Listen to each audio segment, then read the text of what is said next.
Everybody's live. Welcome, everybody. Time for the team tune.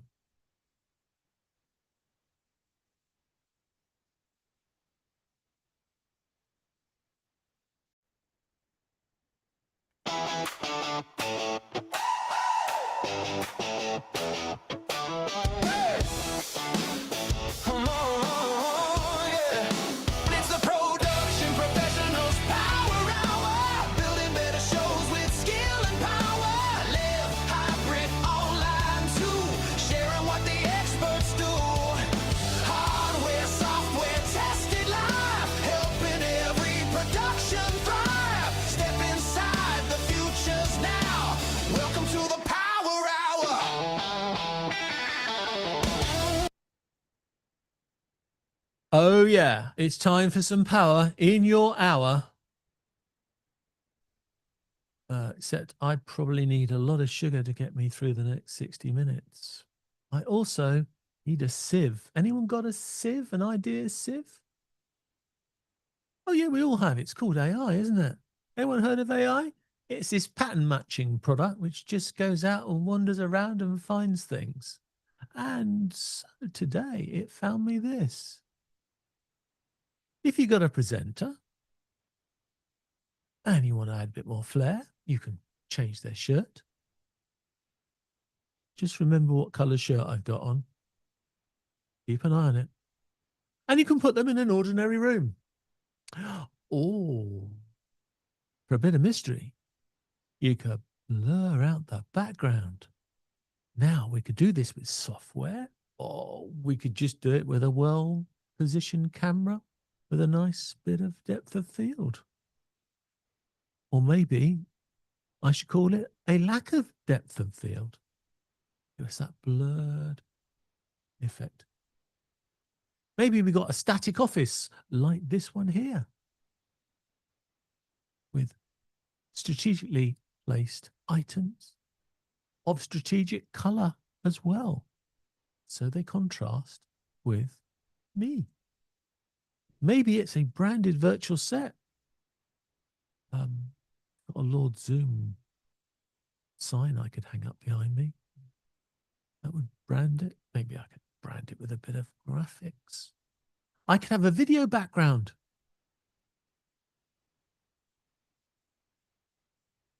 Is that background behind me real, or is it a image? Or is it a video?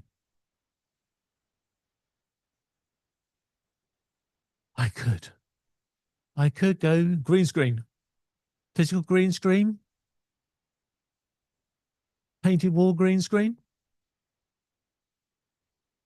Don't have to though, do I? We got software now which will, in most of the apps, will attempt to make my background disappear so I can put something else in its place.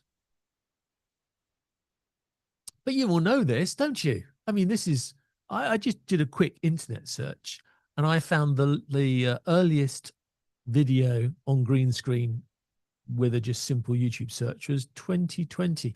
I'm pretty sure green screens have been around a lot longer than that. I expect Mike was just a baby when they were first out. Green screens have been around forever. And we've talked about them not many weeks ago. So green screens allow me to build my virtual studio. But how?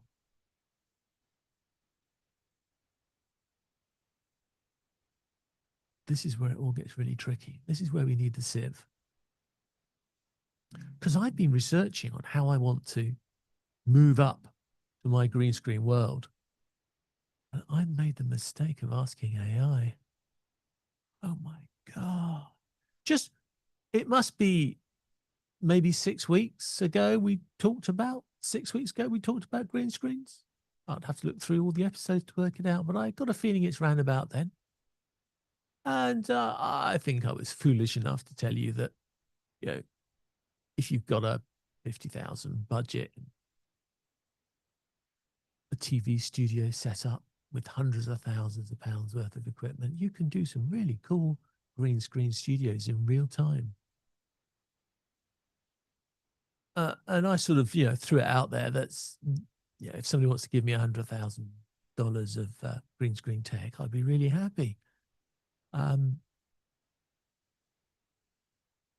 crikey, have you seen what these AI tools can do now? I mean, it's going to cost you $100,000 to run in a year, it seems, because they only seem to give you 5 to 10 second snippets. But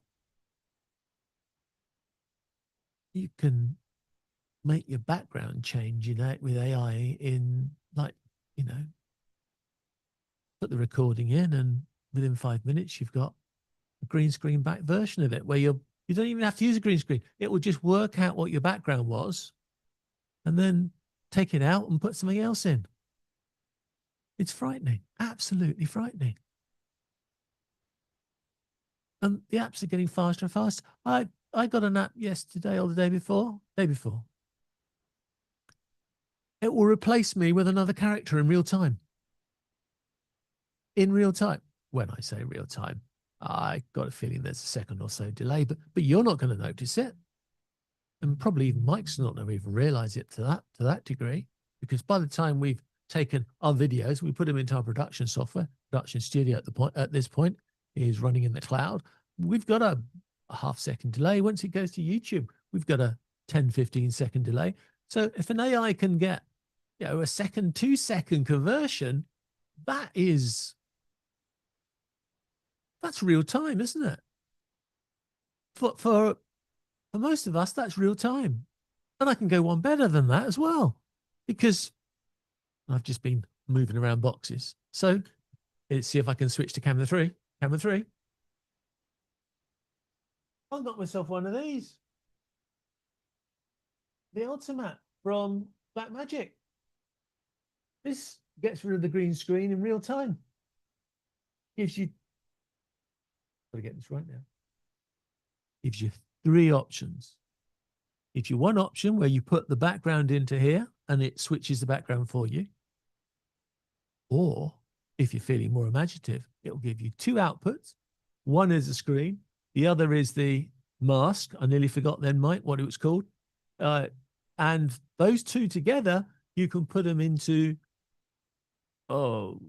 lots of software. And then the mask will tell that software where you are. The image would show you where you actually are. Don't know why they can't do transparent videos through protocols, but maybe Mike can tell us about that as a short story sometime today.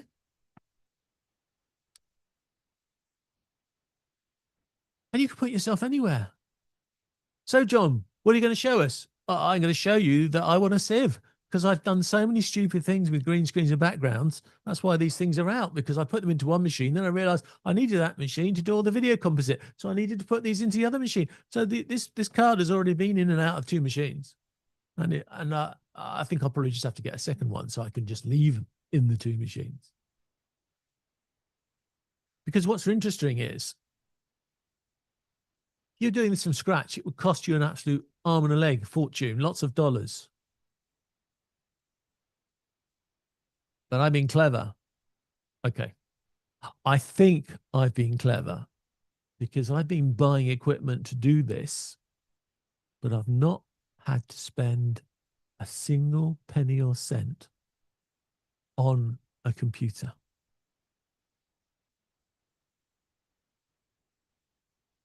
And that means I've been playing with a lot of stuff for a lot less than I probably should be.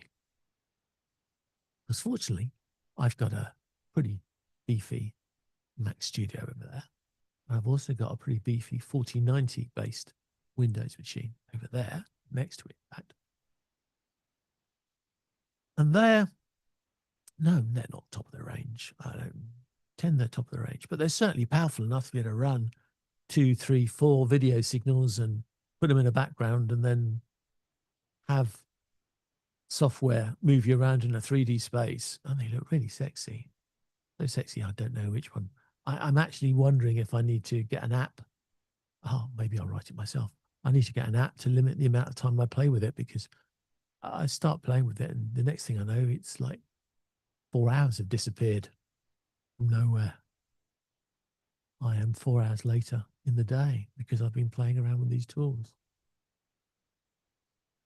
But what really frightened me and why I have to come for an update today is it's just the AI.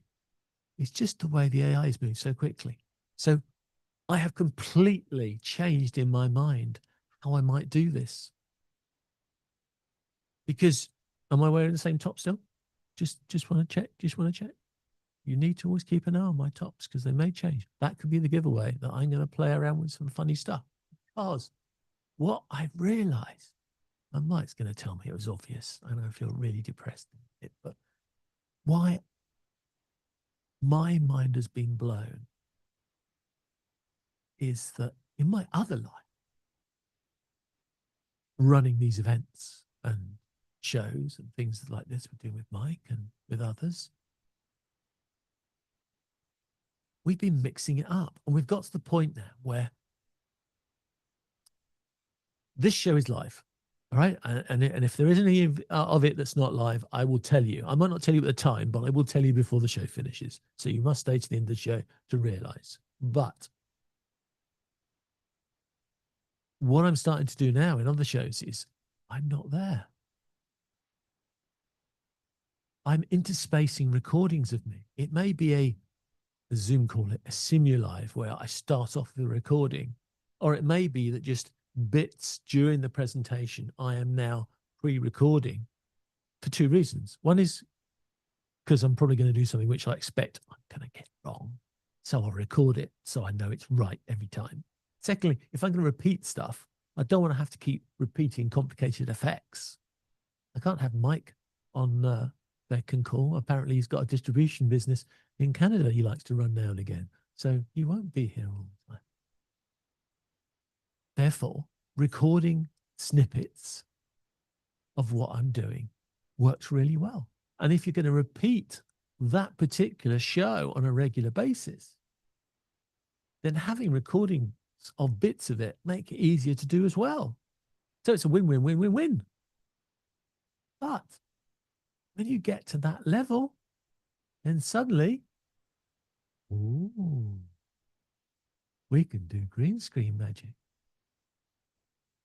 Because all I need to do is have this background, say, as my, well, I don't know what anyone calls it. Mike's going to tell me, but I hope he's taking notes because he's got a lot to do today. I would call it my anchor position or my anchor scene. Me with this background. Yeah. So I have a particular scene which is going to be my anchor scene. And this is all new. This is all my new theory. Sure, somebody's going to come out with that. But I need an anchor scene so that I have somewhere that you think is home that I come back to. But that doesn't stop me mixing in now other content, which could be using the anchor scene or could be maybe my other angle, my other camera, still in the anchor scene, but a different perspective. Because I can tell you from my playing on Wednesday, you can really fool people if you flip to another camera because they lose. And I did the trick on somebody, I won't say who because it's not fair. And I've just given them, I'm hoping to work with them for the next 3 months, I think it is, 15 weeks. So I don't really want to give it away who they were because they probably don't know themselves. But I had a conversation with them and they don't know that one half the conversation was, I flipped the screen there to show them something. When I came back to the screen here, I was a recording of me. And I left it playing for 5 minutes, just sitting there, nodding. Because I knew they'd be talking. So just sitting there, nodding. And sort of, engaging in a inactive way to what they were talking about. And then, of course, I had the problem. When they asked me a question, how was I going to get back without them realizing? So what I did was I flipped that screen over there and then I was, oops, live again. And then they knew. And then, of course, I could stop the recording. I went back to this camera. Am I recording now or am I live? It's now up for you to guess.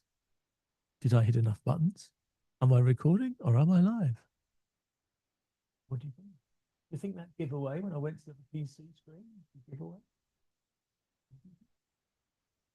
Am I now live or am I real? Is this a repeat? No, it isn't, because I've just changed the words. Do you see how stupid I am? But can you see the opportunities here?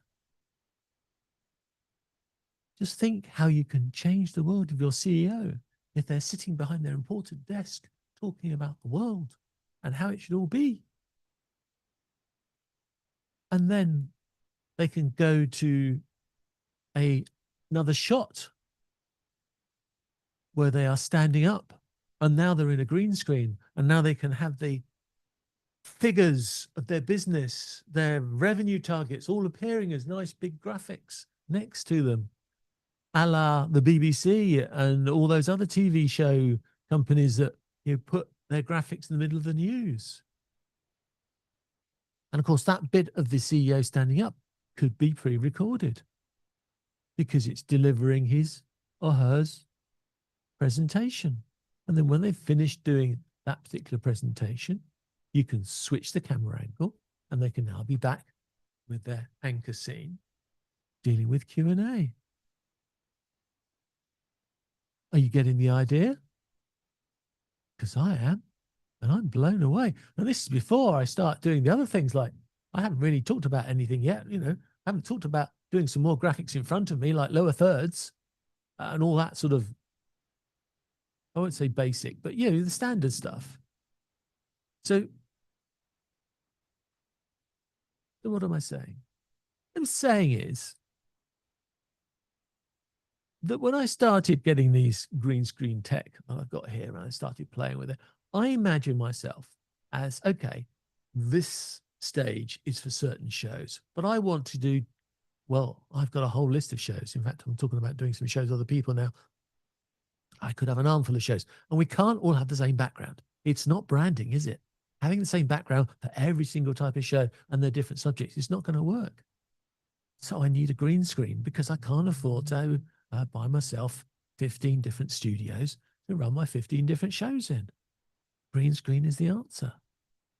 But it's not the whole answer, because I've now realized, and I know he's going to come on and tell me, John, it was obvious, why didn't you see it? But I don't need to have an entire green screen show in green screen. I don't have to have an entire live show live. You can mix it up. You can use the best out of everything. And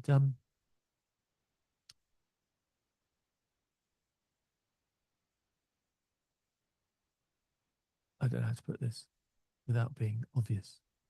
Let's just say I have a certain subscriber count in mind. And when we reach that subscribers count, I'm going to let you know that I am in fact dead and my world has been taken over by aliens. But until then, I'm real. So make sure you've subscribed. Make sure your friends are subscribed, because when that subscriber hits the number that I have, and it's not a round number, so you're not going to beat me that way, then I suggest you watch out for when my top changes color. That could just be the clue that the aliens are coming. And if you're of a nervous disposition, you might want to close your eyes at that point, because it scared the bejesus out of me, and I was recording it. So does this sound like a whole load of rubbish, or does this really make sense? There's only one person here who's got the intelligence to answer anything like that, and that's our friend Mike Latter. So we need Mike Latter to come out here and tell me, is it behind you, the new watchword for this year? What do you think, Mike? Hi, everybody. What do I think about in the regards of green screens or doing all the different, sure. Okay. So anchor position, sure. That would be a bit of a newscaster type of situation where this is the anchor of the show. So the anchor, you're in the anchor position of, hi everybody, welcome to insert news channel here, Yeah. evening news. Yeah. So this would be where John is talking about in that regards, this would being sort of an anchor position. And then, of course, when he did his second shot and took us to his other shot, then of course, that is more of, it gives a different perspective of his studio, which of course you end up seeing a different background and such. So it's always good to change it up, would be another example too. And this is something that, of course, you've been watching as John and I have been talking too, that, or John been talking, that I've been changing up a bit of the scenes and such like that too. And that's making the proper modifications too, so that it's not just, hi, everybody, and I'm just going to sit here and I'm just going to talk and I'll be a bobbing head. Right. So it's so when it comes to green screens, yes, of course, I know Johnny's going to get into that a little more in depth here momentarily, but yeah, lighting, important. Cameras, important.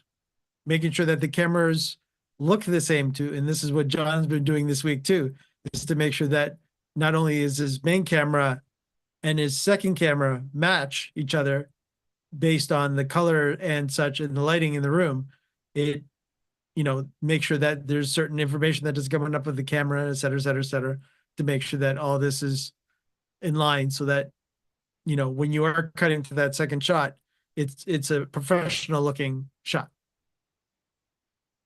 Yeah, that's true. Most people that I've been talking to about this are not going to have the budget to buy loads of cameras. And quite a few of them have migrated, maybe, or the best word, migrated from a webcam to a low budget type camera. Because the truth is, if you're going to do 1080p and most people are going to watch it on their phones, you don't need a $5,000 camera. If your ego wants to buy one, then that's fine. But you can get some pretty good camera shots off these Vlog type cameras. I actually just remember that one is a Vlog camera. So this is one of the Sony Vlog cameras. I mean, it's still like $600 or $700 worth, I think now. I think it cost me a few $100 more than that. Under $1,000 US, that is. Sorry, not Canada, Mike. Sorry to tell you, but $1,000 US. And they're good. It can zoom. It's got pretty good color control. It's a Sony, so it's working well. And it gives me a second shot. It gives me, as you said, I'm trying to get the color balance the same. And one advantage of using something like an ATEM is that you can mix the color control inside the ATEM as well, so you can finesse.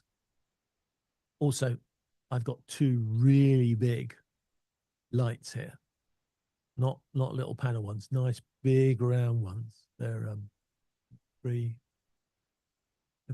almost 4 feet across in your money. So they're really big, but even those big ones, I still get a bit of a different lighting effect from looking over there to looking here. I've got my hair light up behind me, so my hair light probably doesn't make such an effect when I go to the side camera than it does to me sitting here with the camera behind me.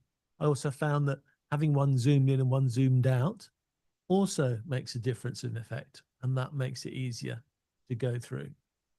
And Mike, you've got your cameras. I mean, your cameras are all the same, but they're in ridiculously different angles, aren't they? So again, it adds the variation, adds a different perspective.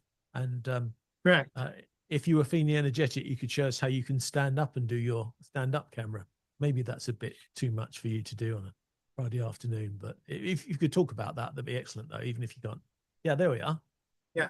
So there's my other camera. Then this is sort of giving an equivalent to what John is talking about here, which is that is one of my show-off shots. Yes. the production behind the scenes shot. There you go. Yes. Well, if you want the true production behind the scenes shot, then I'll give you the true production behind the scenes shot. There you go.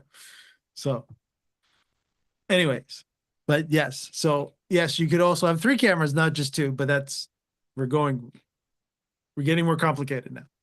And Yeah. there's reasons that I have 3 cameras too. And to some degree, people are going to say this costs money. And I'm going to say yes. But as I said, you don't need a ridiculously expensive cameras. PTZ cameras, professional PTZ cameras, you can get from what, $1,000 to $1,500. You can get a base level quality PTZ. Oh yeah, absolutely. Yeah. Majority of the PTZ market is anywhere between $1,000 and $2,000 US, Canadian, UK, currency variation between that. You could easily get a really nice PTZ controllable non-webcam camera. Yeah. Because again, the PTZ world has moved itself a bit into the webcam world. So we all, there's a difference, right? Yeah. There is a difference. And it seems that almost every camera, well, not every camera, but it feels like every camera now has a USB connection so you can plug it straight into your computer. But this is not a forward move. This is a backward move for you, because as soon as you do that, you got 2 issues. Actually, I think you got 3. So the first issue is the quality through a USB connection on your camera is going to be worse than your camera can produce. I don't care what they tell you. I don't think they're using the fastest USB connection, so they're not sending all the data down there. Correct, John. Yeah, absolutely. So it's basically on the actual, and John hit it right the nail on the head, which is that USB port just a regular USB port, or is it a proper USB port? And what I mean by that is that there are different USB chips, and I'll just leave it at that high level, that the manufacturers could use. And again, everything has to be translated from analog to digital. So again, it's the infamous analog to digital converter that is connected to the USB port. Is it really good, or is it really not? And and John's exactly right with that. I'm gonna be told off for doing this, but I feel that the cameras are using like USB 2 type connections. We've got USB 3, we've got USB 4 now, we've got ridiculously fast connections. I don't see the cameras because it's not their core thing. They're adding it for convenience. They're not adding it to show off. So that's the first reason why I wouldn't want to use USB. Second reason why I wouldn't want to use USB is I've just painted myself into a corner, because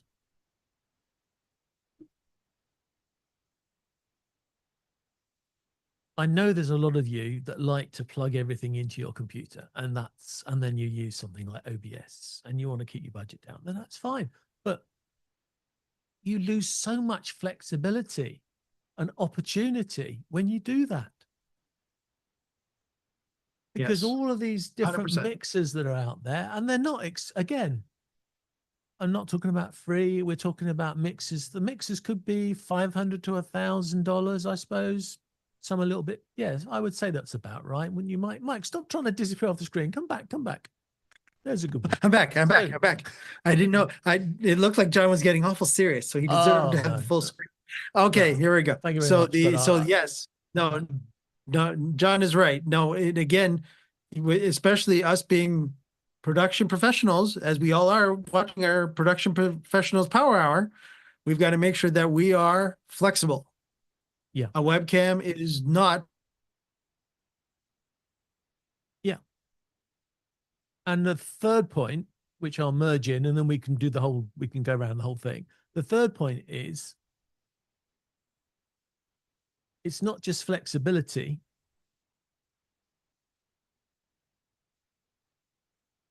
Your computer won't deal with it.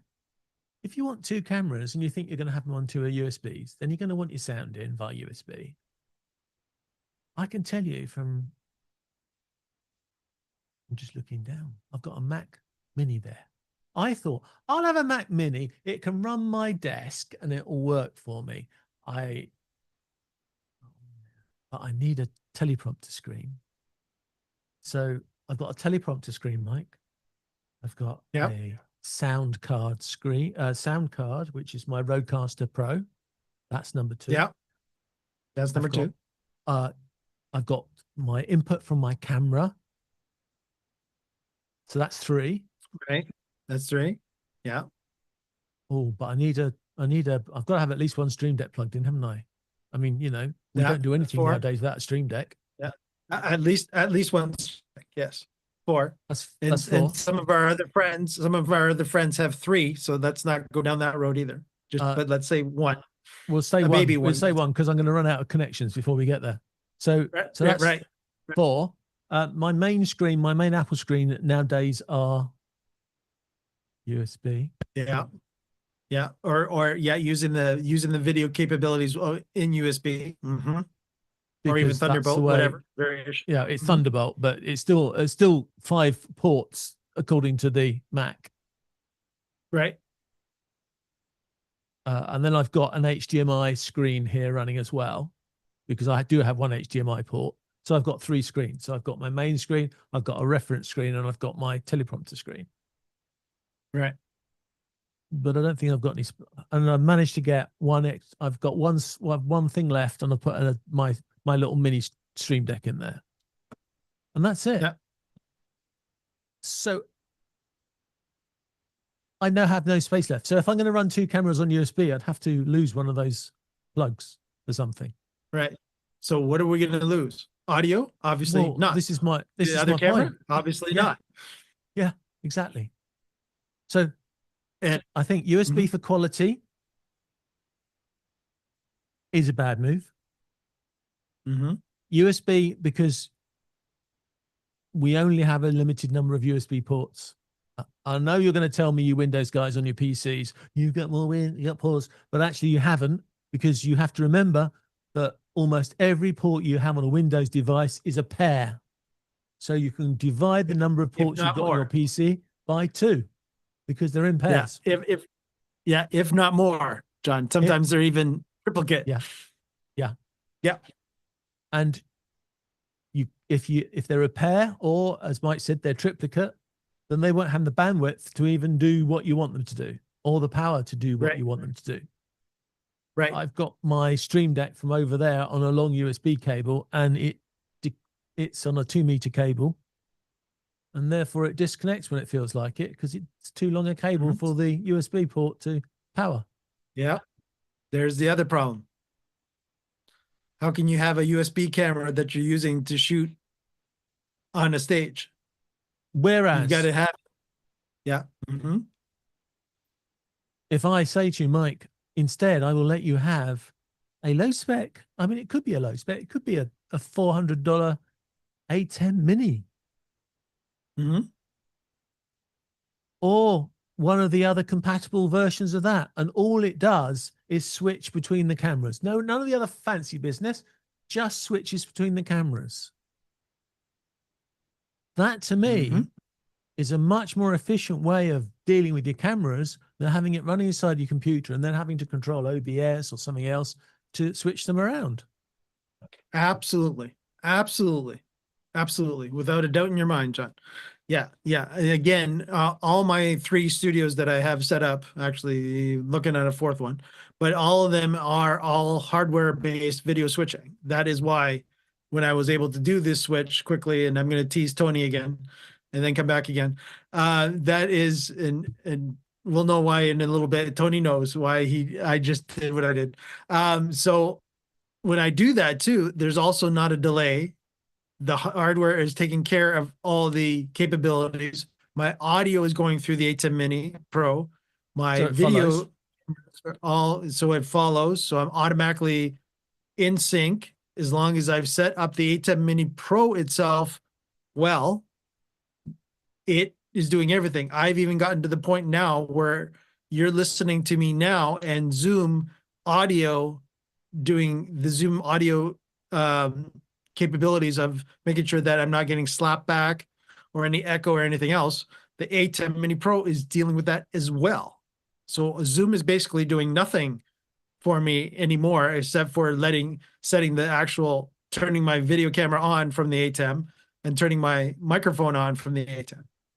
But Mike, What? we're going off subject, are we not? Are we? We I were don't going know. to talk about virtual screens and AI and green screens. Oh, But well, but that's right. if this little box sits between your camera and your switcher, Yeah. it solved the green screen issue Yeah. before we've even needed to go in to the computer. Yes. 100%. And on top of that too, if you just need the basic capabilities of what John just showed you, the ATEM Mini Pro has some basic green screening, so you could also do that as well. But obviously it's much better. You will get much better green screen capabilities and quality from the unit that John just showed you from Blackmagic as well. But That's again, very this is where interesting. John was talking. Yeah. And this That is where John ruins was my- talking before about key and fill. And we'll get into that a little more too. Well, you've ruined my structure now because we've now jumped up and down and I'm now confused where I am. But yes, maybe I wouldn't use the green screen built into the ATEM or any other switches or video.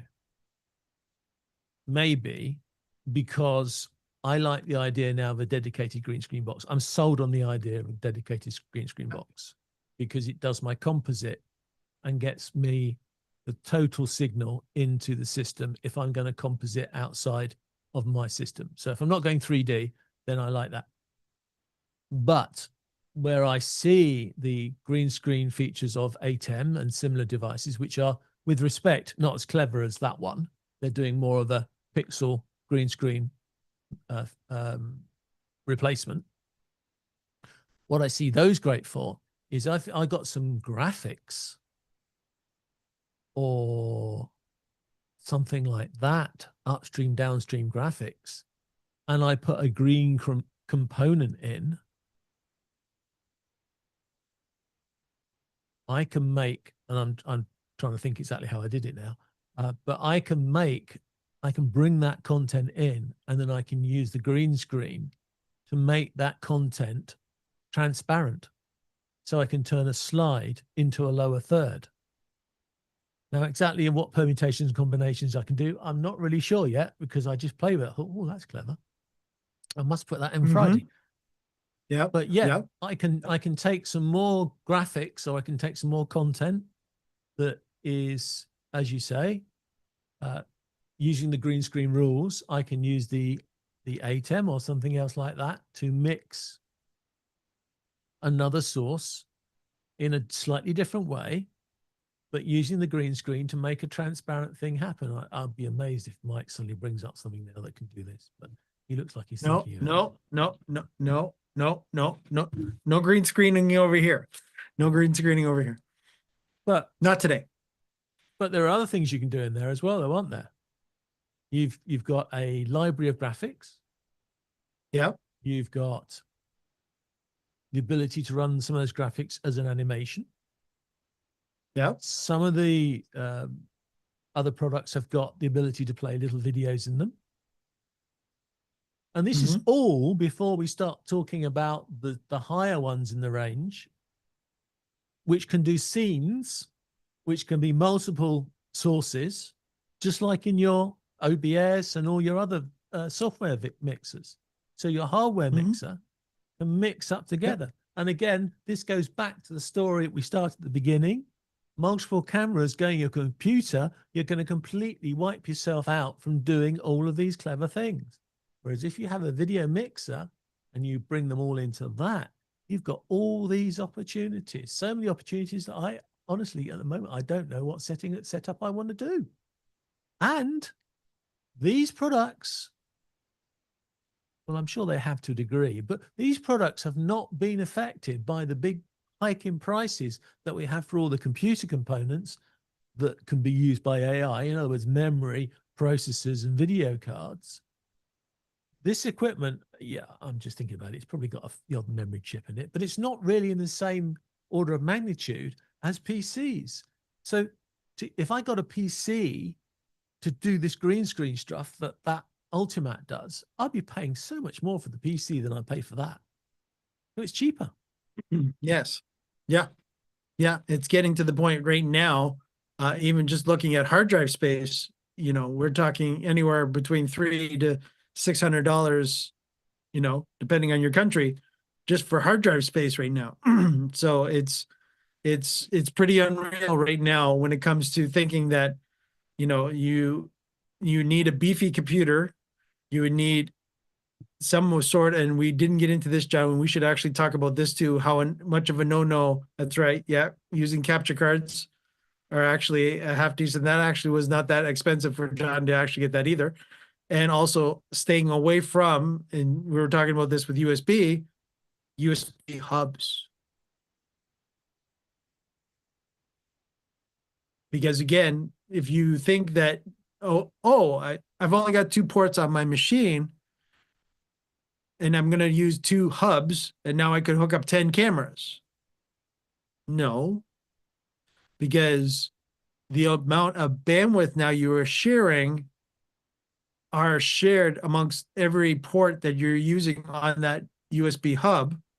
And if you want the video to be full frames rates, and we want it to either be 30 frames, if not 60 frames a second, depending on who we are, you're not going to be able to have on a single USB port 5 cameras in a hub going into that single USB port. And that's assuming that Yep. port, when you plug it into the computer or Mac, has its own dedicated USB bus chip on it, that it's just for that one port. And this is Yep. something that has come up in the vMix community for years, if not decades, where people are going, no, I'm just going to use 3 USB cameras in my laptop, and I'm going to expect everything to be okay. And every time I switch, all of a sudden it's like, oh, I switched from this camera to that camera in vMix, and all of a sudden, why didn't it show up? Well, because you don't have enough bandwidth on that USB port. Yeah. Or If it you- didn't sync, or all kinds of things start to happen. If you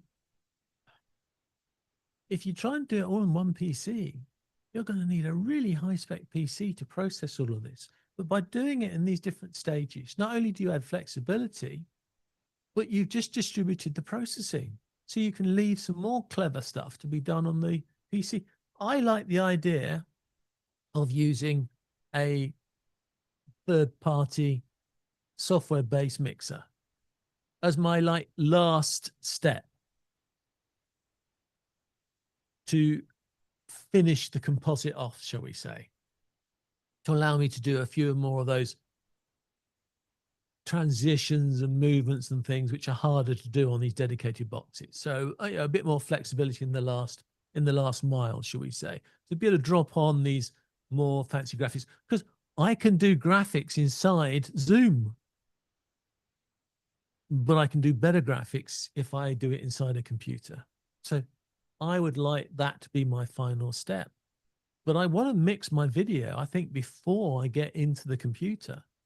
So I know what's going in, and maybe I'll have a video device like this, and I'll drop in 2 or 3 video sources in at the last minute just to mix in the final video. But it's just,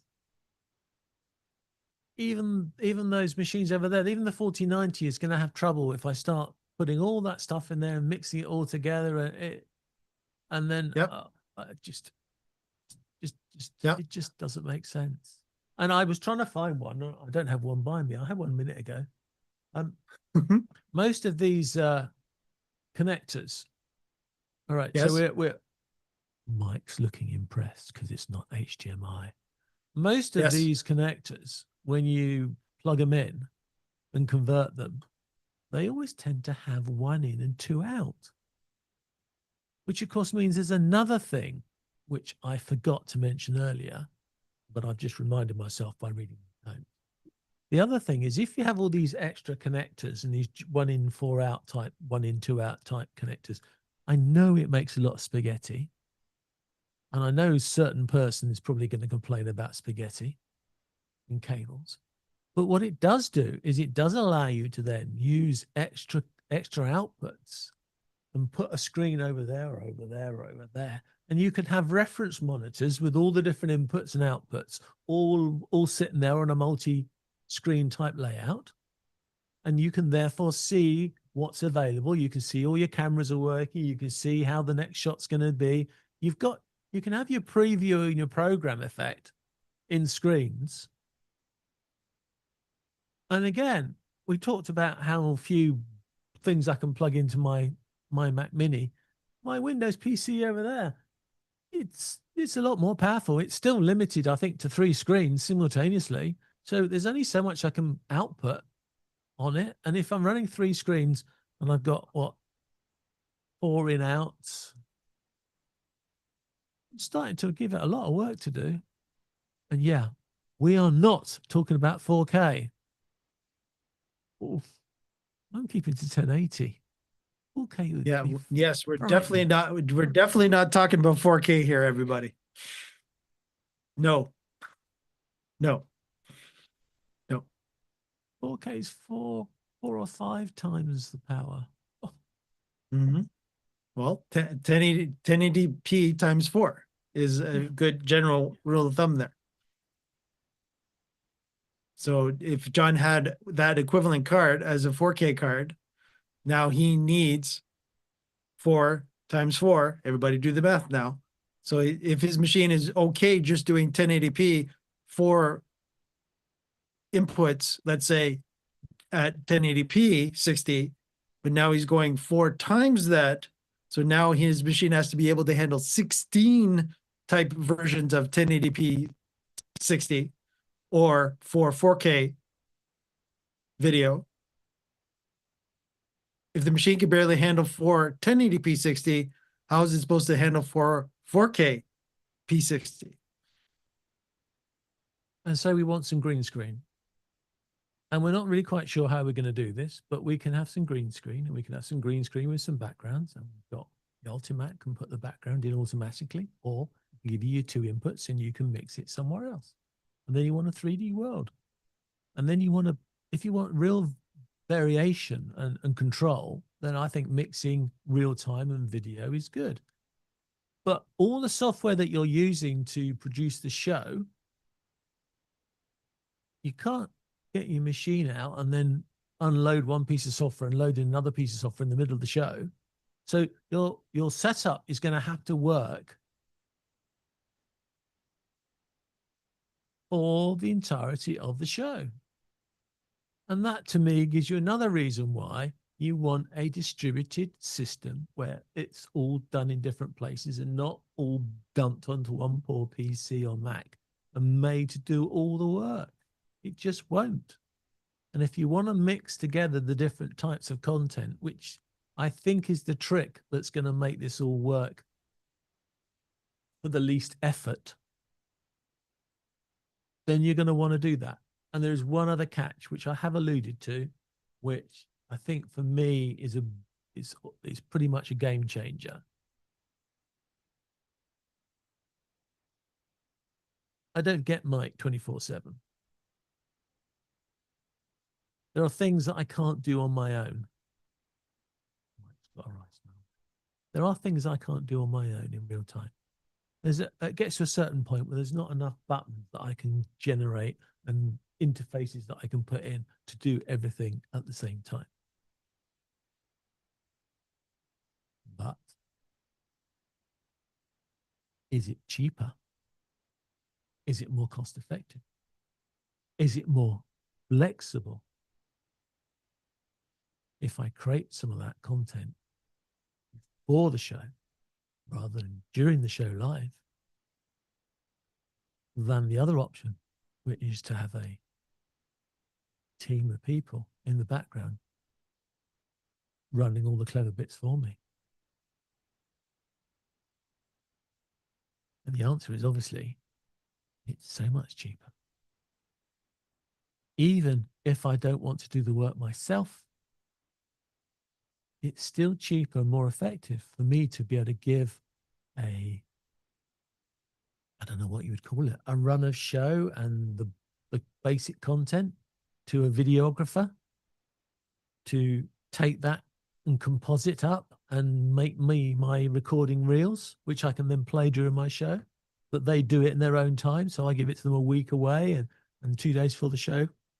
I get that content back ready. I load it into whatever devices I'm going to run.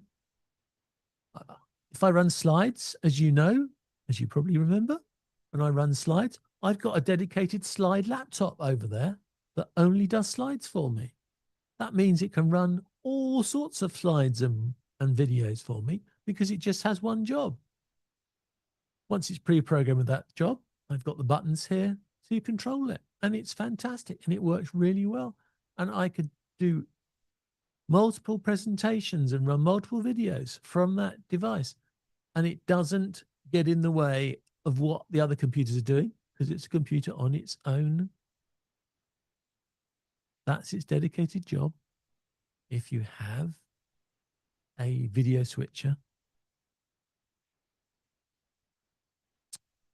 4 is doable. But if you get one of the higher spec ones that does 6 or 8 and has some sort of scene control, because usually when you get to that price range, you've got some sort of scene control or scene mixing built in, whether it be Blackmagic's or one of the other companies, you've got enough space for a dedicated video player or something. And it doesn't have to be a PC. It could be a really low spec PC if all it's got to do is play your video content. And that's the other catch, you see. Creating content beforehand means that the system that needs to deliver that content in the show doesn't need to be high spec. You can use a high spec, you could use your high spec machine to composite all the video contents you want. It's got to do the video, it's got to do the final mixing maybe during the show. So if it does all its composite creation before the show, and then you give that to another dedicated machine, crikey, if you want to be inventive enough, you could even run your videos off a phone. If you have the box to connect them into the HDMI of your video switcher, you could use a phone. I mean, I probably wouldn't go to that level, but I've run videos before off an iPad. So I've taken all that complexity of creating that video, I've done it beforehand, and I've run it off an iPad. Mixing it up. And AI and green screens. I haven't got a clue where I'm going to go with it now. It just blown my mind this week playing around with. I don't know which tools I want to use now. No, I can't tell you what tools I want to use now. I'll probably stick to a few staples that I've used forever because it's just, but the whole idea of just creating a bit of content before a show rather than all the time live, it just makes so many options. It's mind-blowing. And of course, that means that I can have a different workflow for my different shows. I can have a different background for different shows. And with this tech,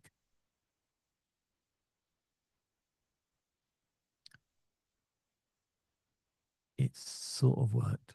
Okay, so I'm not promising you, but I tried doing a green screen from somewhere else because we've always had this idea of trying to get Mike in like a transparent background, sort of beam him into the show. So I tried a long distance. So I tried putting a green screen downstairs and then using this to Ultimatte to bring the signal in the other end. And it wasn't perfect. And that's probably because I know what it is. I was bringing it in as a Zoom source. And of course, Zoom is squashing the signal to get around the internet. So it isn't such a good quality source. But it looked quite impressive. I was quite impressed. I'm sure I could work out a better way of getting a video signal uncompressed. I'm sure Mike could come up with some ideas on that as well. How you could get a remote speaker in of higher quality. And I bet there's some companies out there that do this already. I've certainly thought of having a unit that you send out to customers. But instead of coming back as, well, even Zoom has an option now, doesn't it, Mike, to do higher frame rates on 1080p, higher video quality? He's saying yes, they does for those that can't lip read. Yes. And there you go. And I was muted because I was doing production stuff. And chatting with people on YouTube. Hello, everybody on YouTube. When it comes to so when it comes to doing yes, so higher frame rate on Zoom, yes, absolutely. But again, do you really need the higher frame rate on Zoom? You know, what kind of content are you going to do? Yeah, I was thinking of bringing somebody as a green screen source, and therefore I want a higher quality so that it's easier for the green screen to get the pixels sorted. Not a bad idea. Not a bad idea. Again, if it really depends on, again, usually the high frame rate, again, is usually more of, you know, if you really need the, if there's going to be a lot of action within the actual scene, then yeah, usually that's where the 60 frames a second will come into play, will benefit you more than the 30 frames a second. But in that regards, yeah, absolutely. Will the 60 frames and the higher bandwidth coming from Zoom bringing that in using the enhanced media add-on? Yep. If I'm remembering, yeah, that definitely will. Yeah, if you're using a green screen, but again, if you're not doing a proper green screen, it'll also make it worse because it will show it off how badly you've done your green screening too. So it is a trade-off. If you've done a great job on green screening and you give it more frame rate, it will look gorgeous. If you are using, if you're done a terrible job at green screening and you now want to do that at 60 frames a second, it's going to look that much more worse, where the 30 frames a second will at least cover it up a little more. Yeah, I think bringing in a higher quality 1080 and at 60 frames a second, the thing I worry about is blurring.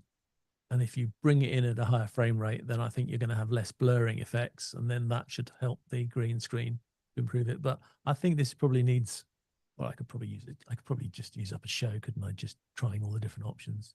Or in other words, I can spend a couple of hours myself playing around.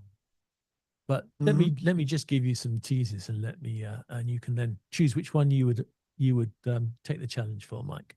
So running out of ways to get the sieve to work, I decided to throw this at GPT.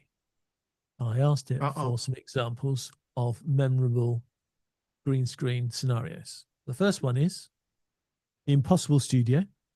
Start in a normal studio, press the Stream Deck button, and suddenly you're broadcasting from a $10 million television studio. Number 2, the Tiny Presenter.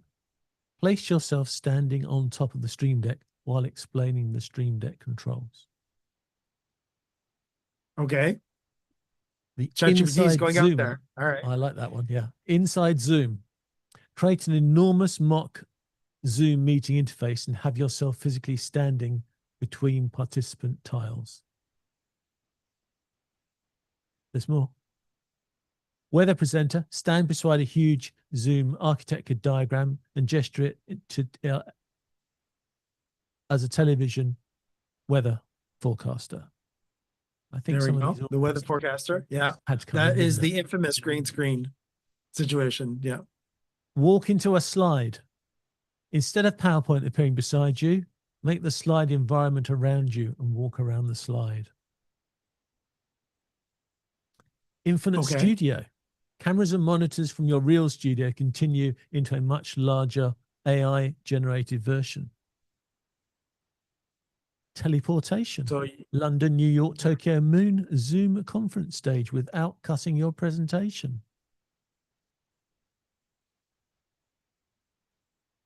Yeah. Yeah.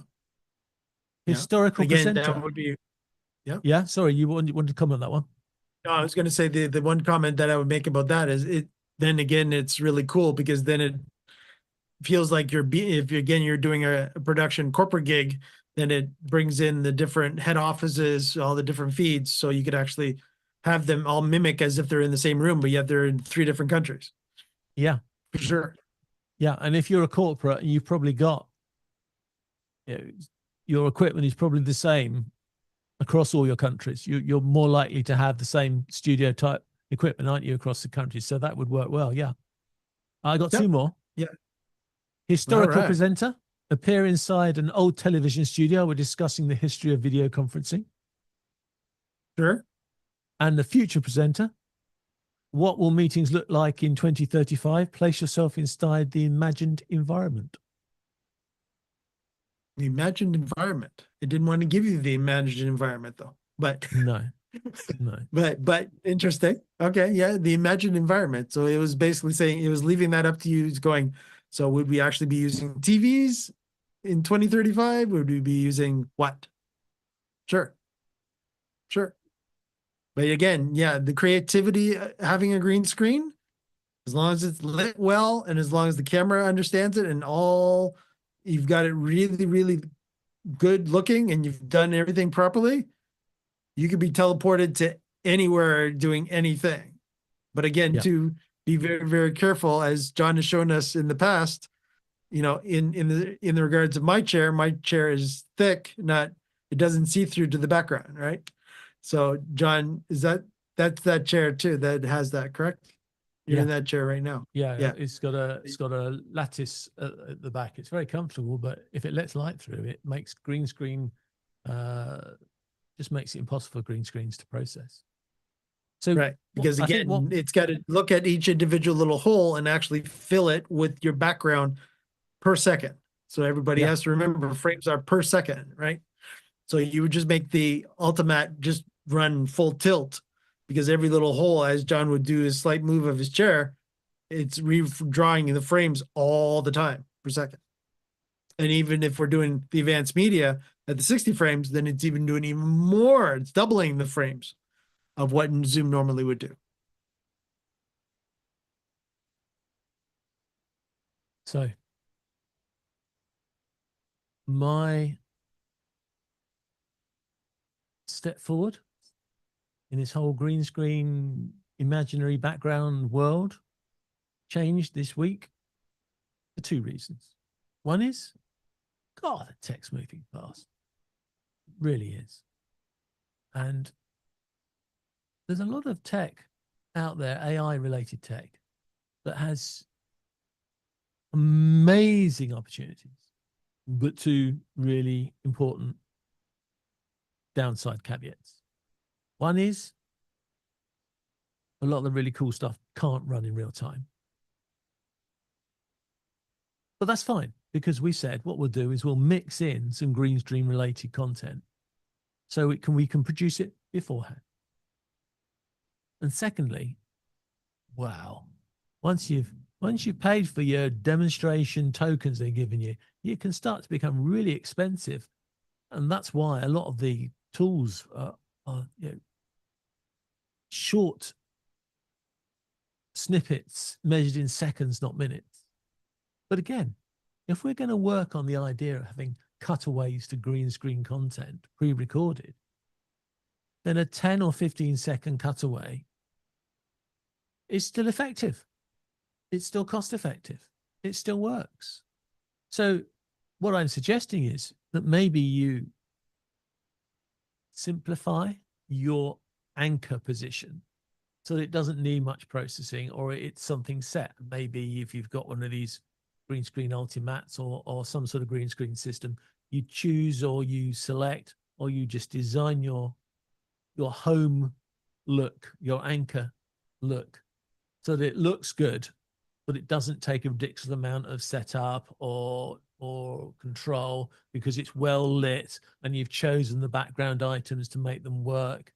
And look, if you've got something in the background that's going to be difficult to use and it just can't process on a green screen, I've got this really stupid suggestion for you. Take it out of the shot and put it back in virtually. Hey, was waiting for Mike's eyes to sort of open up in the shot, but maybe he's done that trick before. But I haven't. So I've only just thought of it from some of the stuff I was looking at this week. Yeah, if there's a different item, why not just bring it in composite form? Mm-hmm. Mix up your Yep. studio, mixes up the story, adds interest. Mike, what do you think? Yeah. Yeah. Yeah. No. And again, the more flexibility that you give yourself, the better, the more creative and the more artistic you can get with your, and the more artistic, of course, the more attractive your content will be, the more exciting your content will be, and also more engaging your content will be. Because if you are just a webcam sitting there going, "Hi, everybody,"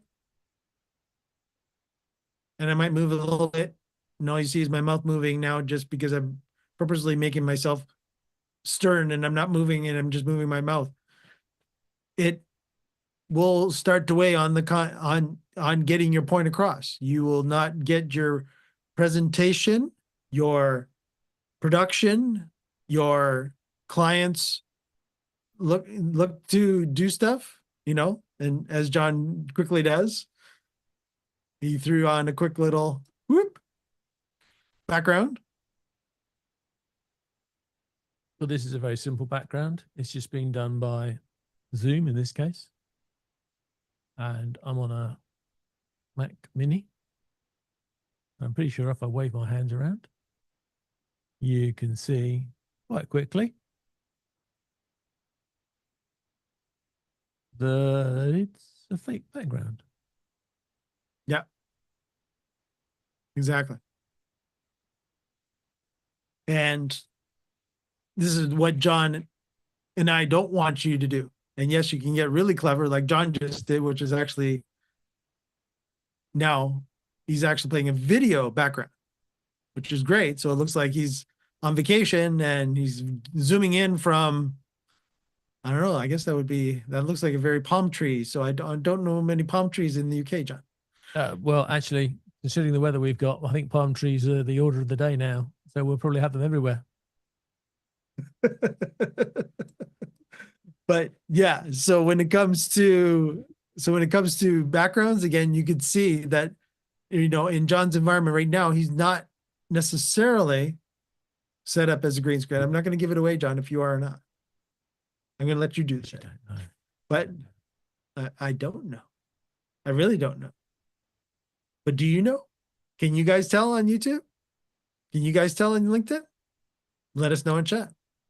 There's been some guesses. I've had a couple of guesses, John. They don't know if we're live or not, too. That was another one that was a guess, too. Indeed. You really got them thinking. Yeah, that's a good point, because there's a couple of people I've been trying to get on the show and they can't make this time. So I might have to pre-record their slots and bring them on sort of real time. Yeah, it's that's that my story of green screen is probably going to carry on all the way to Christmas. I've probably got another 3 months. Maybe I might have another 6 months of trying to get it all under control, because it's all just trying little things and then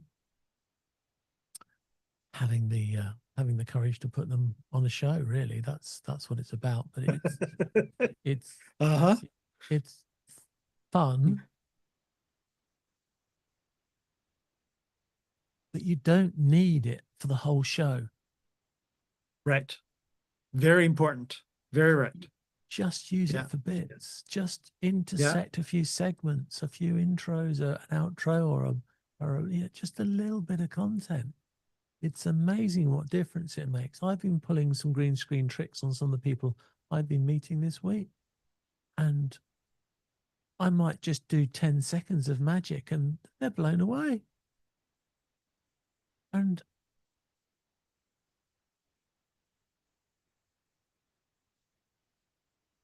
when we are under pressure from AI, most of it AI slop, but now and again, something AI is quite good, but most of it's AI slop. I have given up now trying to avoid watching YouTube channels where the speaker is obviously a robot They're either a robot or they're ignorant of the subject, because they'll talk about the Porsche 911. Whoever talks about a Porsche 911? It just doesn't happen.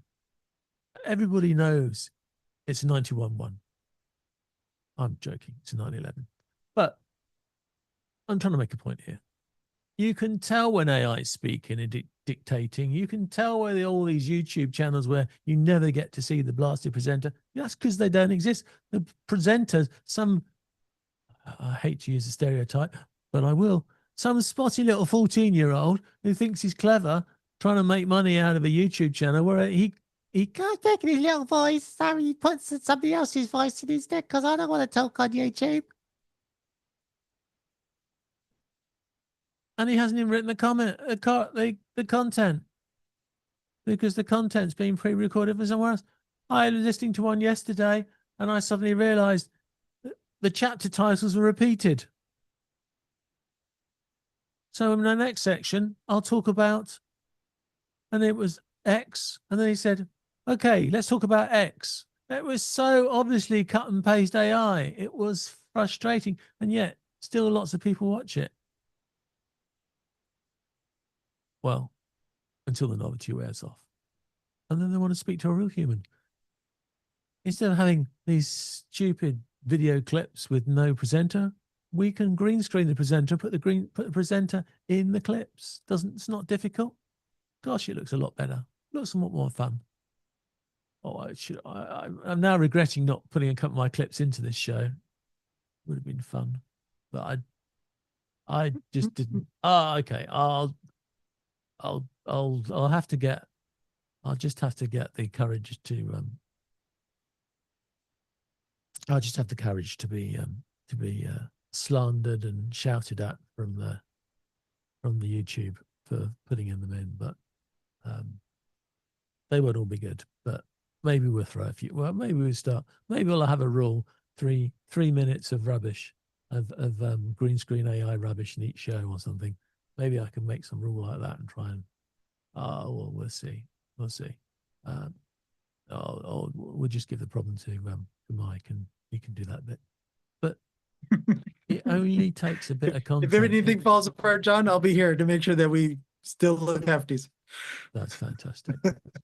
That's fantastic. Any comments or questions that challenged us, or was it all just hi there and Yo-Yo and Juju? Yeah, so Juju, so Juju is making comments. She says it is hard to tell. So you've got her stumped, John. She's stringing me along. I know. She can't tell. Frankly, I look in the mirror in the morning and I can't tell either. So that's probably something to do with it. That might be another show, John. It would. I just go to appearance, guys. Just go in Zoom. You go to appearance, touch up my appearance, and just push it all the way to the extreme, and you look $1 million. But you'll get a shock when you go down to the bathroom later and see yourself in the mirror, because it's not the same person. Yeah. And once I've been adjusted for low light and I've had my portrait done and auto framing, look where it's ruined my lovely my lovely background that I had. These because that's the other thing you got to watch. Oh yeah, didn't mention that.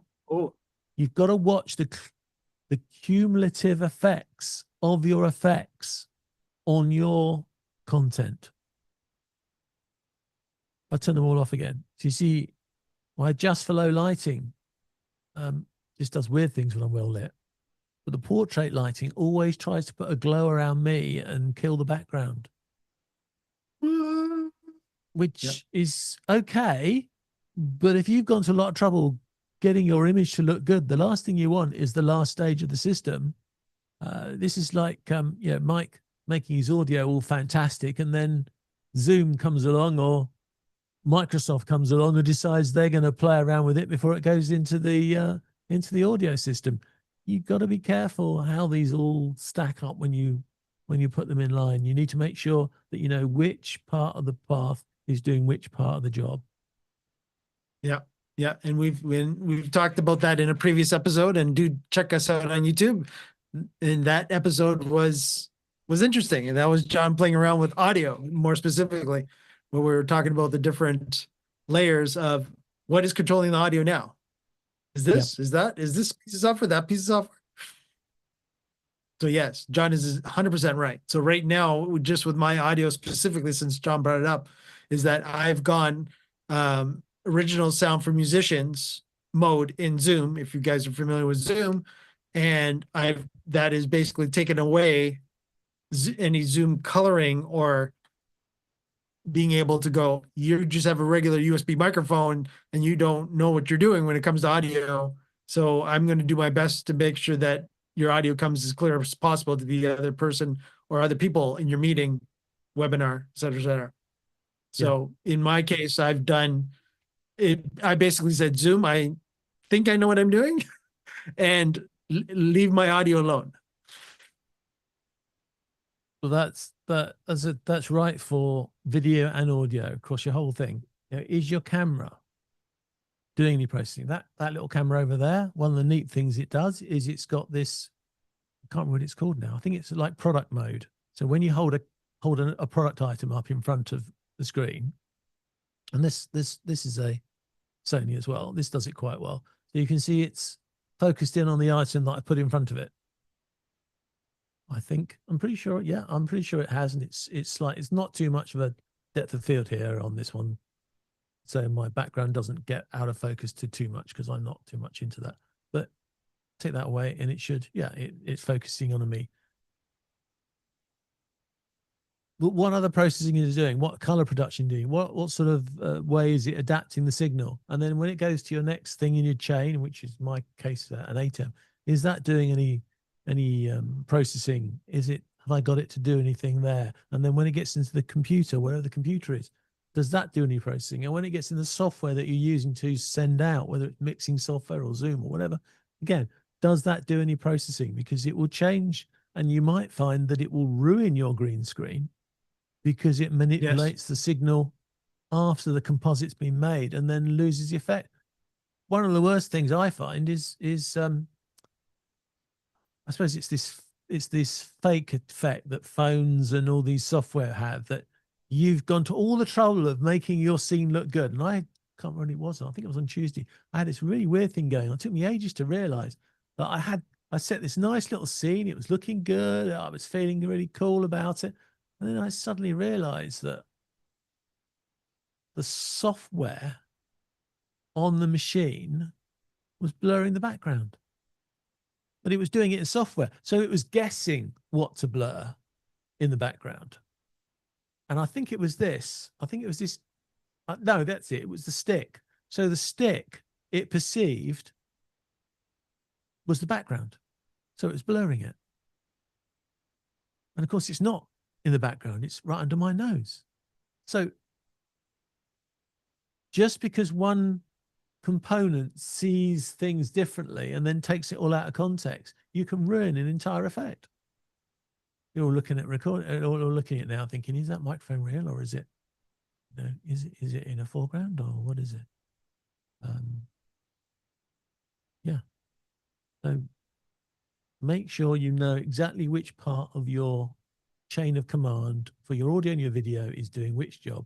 Make sure there's not duplicating between things. And you don't need to take everything into your final mixer and then green screen it. You can green screen bits on the way and just bring in final solutions. It works just as well. In fact, my playing around this week, I think in a way, actually it works better, because by the time it gets to the final part of the system, the green screening effect has happened further down the chain. So it's all been lost in the edges, and the whatever has been lost in the system before. I think it works well. And don't feel you have to green screen or special effect your entire show. Right. Again, this would be the perfect example too. Is your newscast necessarily that you watch at nighttime, do they 100% do that? No, the weather person is guaranteed, especially if they're standing in front of it going, and this is what the weather is going to be like in London this evening. Okay, so fine. Yes, that person is for sure in front of a green screen, but would they necessarily need the anchor person have a green screen behind the anchor person? No, most chances are what they do there is different, which is they will start using LED walls, or they'll start using television screens, or a video wall of some sort, or just a plain old background.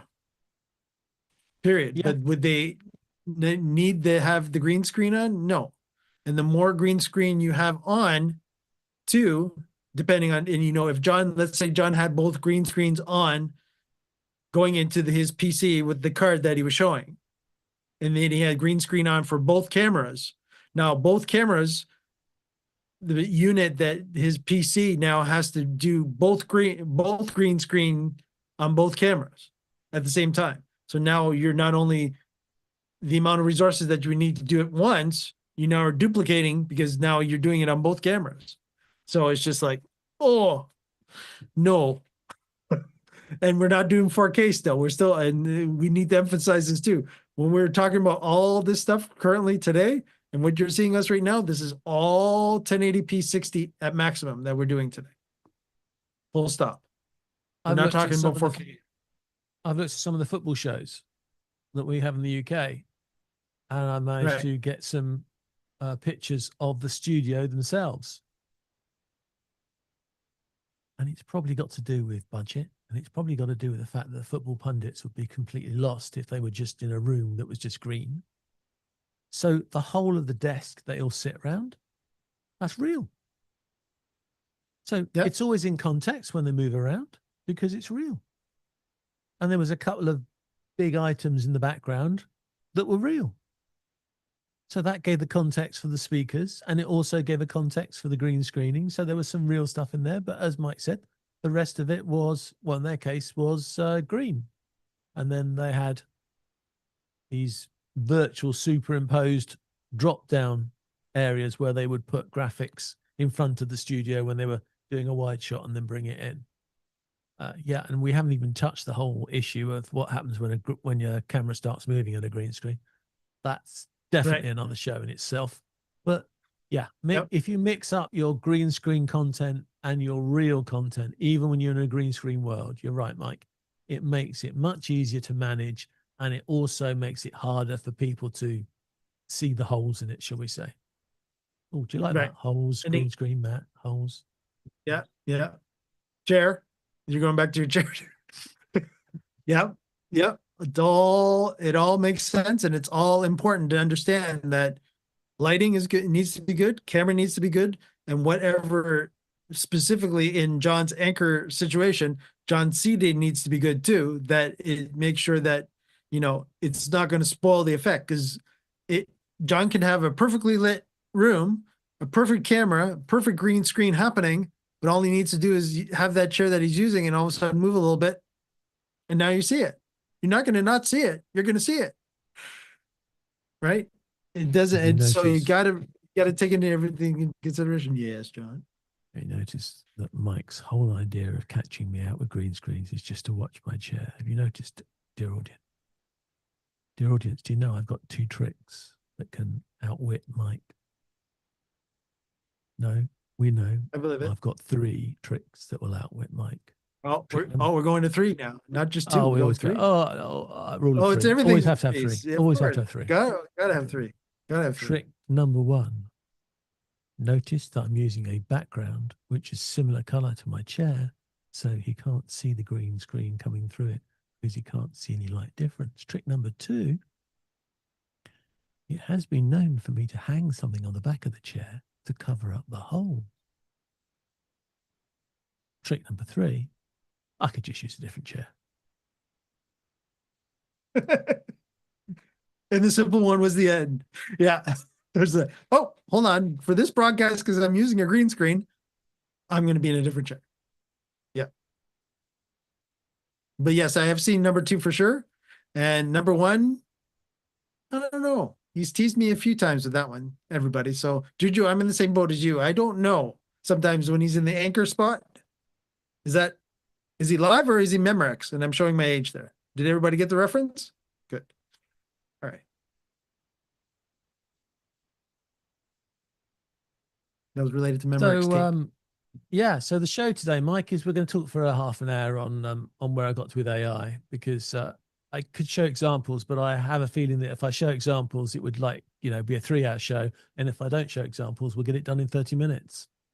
Said he, looking at the camera, looking at the clock above the camera to see that we've done it in 90 minutes and we haven't done any examples whatsoever, which is quite frightening, really. It's as soon as you go below one level, this is such a complicated subject, and there are so many options. But that's what makes it an exciting world to think about. That really is. And on top of that too, John, so many people are doing it so wrong. Like it's been very, very rare. There's a handful of people that I know use green screen all the time that do it well. And I say that with all, encouragement for those people to fix themselves. But again, right now off the top of my head, I've got about a handful of YouTube shows, if not YouTube shows, even people that will just use it for day-to-day work where they've got a green screen because they happen to be at home and they don't want to show their background, and they throw up their portable green screen, and all of a sudden, they're magically taken back as if they're sitting in the office. And most times it can become very horrible, and you'll see it. Like I've even seen it on sometimes when people are being interviewed on newscasts, the specialists that are remote that they will bring in from X university or X location. And you can tell if it's green screen or not, because, the headphones give it away. We've talked about this, or, there's many different aspects that will do it, but yes. So definitely, if you're learning anything through all the different shows that we're going to be doing about green screening for everybody, as a takeaway, is that lighting is important, cameras are important, and of course your set is important as well, because heaven forbid there be a little green, as a green plant that might be close to the green screen color, that all of a sudden magically now your plant becomes see-through. I've got a bit of a crush on KJC. I'm not going to tell you who KJC is, but I got a bit of a crush on her.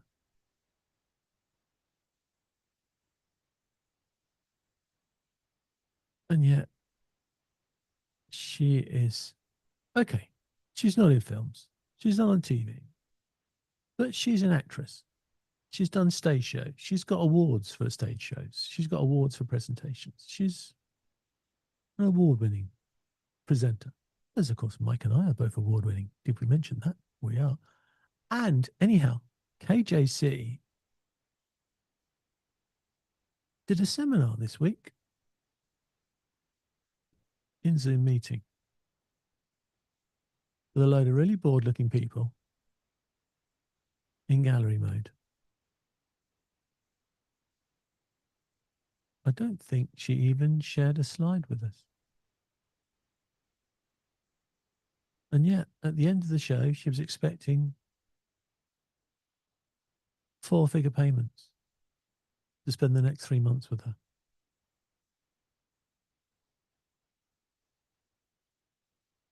I saw somebody else this week. Let's call her Elaine, because I used to have a friend called Elaine who lived along my road when I was a kid, and had a crush on her as well. So that's the connection. That's my excuse, and I'm sticking to it. So Elaine is selling this system. She wants $1,000 for you to join her virtually, $4,000 for you to fly down to her Florida mansion and join her for 3 days. You've guessed it. She's running a presentation in her bedroom with a flip chart and one camera angle. She has a multi-million-dollar business in the States. She's got 4 assistants, I think, on the call in the Zoom at the same time, helping her. I mean, I don't know what they're helping her for, because she's got this one camera shot, she's got this flip chart, and she just sits there for an hour talking about marketing and God. She's fantastic. But I'm thinking to myself, girl, can't really do that at my age, but I'm going to, girl, you got to up your game.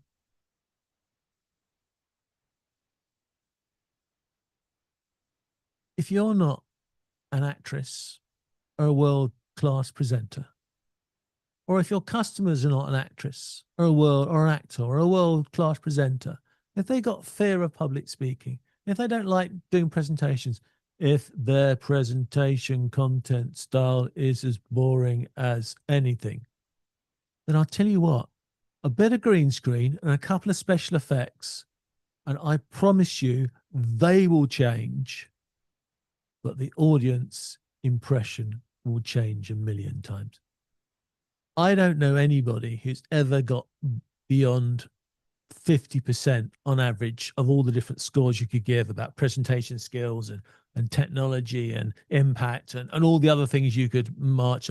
Nobody is probably above 50% on all of them as an average. Everybody is good at one thing or another.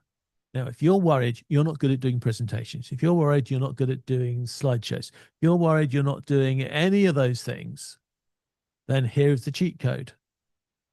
You can take some clever stuff with green screens. You can do some clever backgrounds. You can do some clever, a clever bit of imagination where at one point you suddenly disappear into whatever you're talking about. What was that example? That example about talking about some Stream Deck? And then you shrink yourself down to the size of a Stream Deck. So you took a picture of the Stream Deck on the screen, and you shrink yourself down to the size of the Stream Deck, and you sit on the Stream Deck and talk about it. Now that could be what, 1 minute in a half-hour presentation, Mike? Absolutely. And every time you do another product shot, they'll be waiting for you to shrink down and appear on it, wouldn't they? Yeah, I was trying to have you shrink down a little bit there, and I did, but I didn't do a great job when you were doing that, but that's all right. There was no Stream Deck. Production studio can only go so far. But yes. Yeah, absolutely. So take these skills. You don't have to use them the whole time, but just take a little bit of a snippet of a skill, stick it into a longer presentation, and you will change the mood by miles of the audience. But it also, one thing I noticed when I've done this to a presenter, it changes the presenter because they suddenly realize, oh, I'm not in a boring world anymore. I suddenly, somebody asked me a question and the question appeared on the screen underneath me. Mind blowing if you've never done it. So if you're doing a production with somebody and suddenly that question appears underneath them when they're answering it, they go, wow. And suddenly their whole attitude changes because they suddenly feel they're not in this, with all due respect and love to them, they're not stuck in this Zoom box because they were forced to by COVID. They're now using the Zoom box because it makes them look good. Yes. Heaven forbid. Yes. And you should look good on Zoom. Because any of the video conference stuff. Yeah, absolutely. Because suddenly they look good. They're using an A10 with scene switching because suddenly they minimize and their big presentation appears next to them and they're overlap. Yeah, these silly little things to us in the production world. I can tell you, they may feel a bit, oh God, we can do that easy. Yeah, but do it. You will make a difference. I predict by the end of the year, KJC will be more in love with me than I am with her. And I'm not going to come up with 3 reasons, because that would be a little presumptuous of me. But that's the challenge I have. KJC there you go. Will be in love with me by Christmas, because I'm just going to move some little screen effects over the next 3 months with us, our little sessions we're having together, to make her, well, actually, I'll do them to me, but then she'll say, oh, John, can you do that for me, please? I know she will. Because one of the most important things about her being an actor on stage, and this is my closing thought for you, which is the hint to Mike that you can get the credits going soon. The thing is, there are 3 types of actor in this world. Or put it another way, there's 3 types of acting in this world. And they are very different to each other. And you can go home as your homework to write down the reasons why. Being on stage is a completely different experience for the speaker and the audience to being in a film. It's a completely different experience to the person on the camera and the people watching on a TV show. Those 3 environments are completely different. Now, yes, I know film and TV have blurred quite a lot, but there is still a big difference between a big budget film and a studio-based TV show. They are still very different to somebody on stage. Most of the people that you're dealing with sit in an office. So their usual modus operandi is a stage. They never seem to make connection. But when they come on camera, not the same thing. I mean, I don't even have to wear trousers anymore. I can run around this studio in shorts because as long as I don't stand up, you'll never know what underwear I'm wearing and whether I shaved my legs today or not.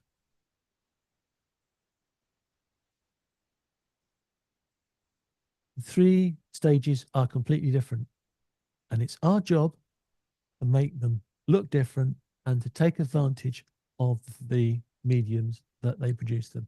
And yes, this makes it even more of a nightmare when you do hybrid, but it does make a difference.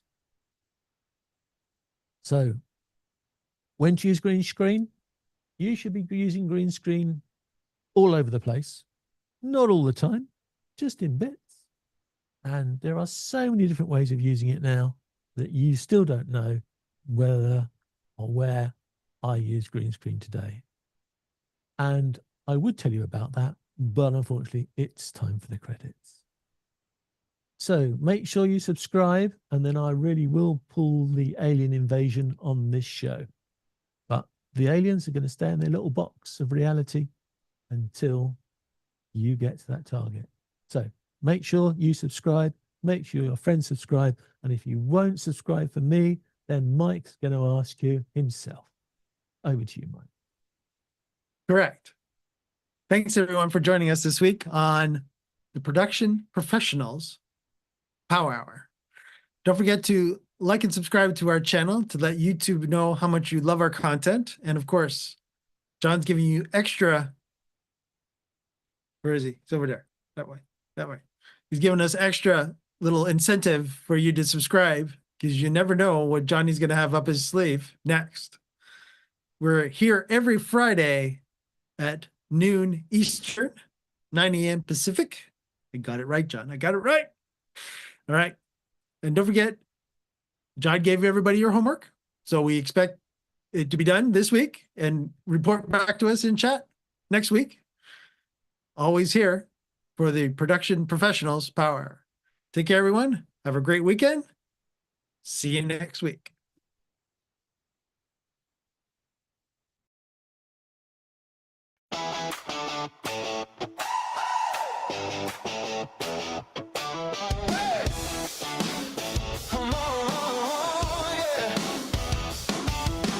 Lights go up and the cameras roll. Voices clear and we're in control. Screens are live and the signals flow. Welcome to the place where the pros all go. Talking gear and the tools we trust. What works well and what gathers dust. From the studio floor to the online stage, we bring the knowledge page by page. Live or hybrid, in room or remote. Every shot and every note. Better system, sharper sound. This is where the best is.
It's the Production Professionals Power Hour, where ideas and technology flower. For the shows that need to shine, for the moments that go live on time, from the gear rack to the control room view, we bring the best straight through to you. Step inside, the future's now. Welcome to the Power Hour.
Did it stop sending because it's crashed?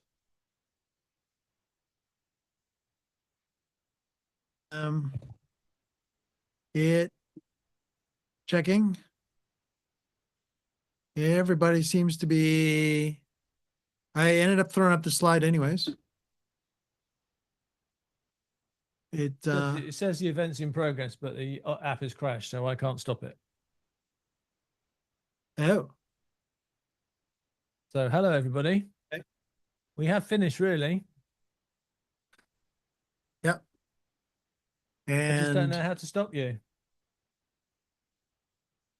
yeah, as far as I know, John, we are still broadcasting up on the slide. Yeah, we are still broadcasting, but I can't get. I'm trying to log into it to stop it. There it is. No, it says. Oh, hold on. Maybe. Oh, here we are. It's all right, internet. I have found the screen again. You don't have to be here forever watching it, waiting for it to end. I have managed to log on again, and I can now say, thank you for listening to the Production Professionals Power Hour. I am going to stop streaming now and have a cup of tea.